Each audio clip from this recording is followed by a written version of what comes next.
Sa Bantay, Ilocos Sur, kubo na pagmamay-ari ng provincial government sa Mestizo River, nasunog. Balitang tinutukan ni Ivy Hernando.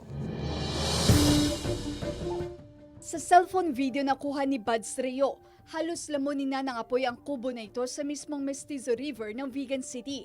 Itinaas sa unang alarma ang sunog na idineklarang fire out pagkatapos ng 30 minuto. Gawa sa light materials ang kubo kaya mabilis kumalat ang apoy. Ayon sa initial na investigasyon namin, pwedeng maging electrical short circuit. Pag-aari ng provincial government ang kubo pero hindi ito umano ginagamit. Ngunit sa impormasyon nakuha ng BFP, may ilang nagpupunta sa lugar na hinahatak ang mga kable ng kuryente. Nung inaapulan na po namin yung apoy, ang mga wirings ay nakalaylay na po. Hindi pa matukoy ang halaga ng pinsala ng sunog. Patuloy ang investigasyon ng otoridad sa insidente.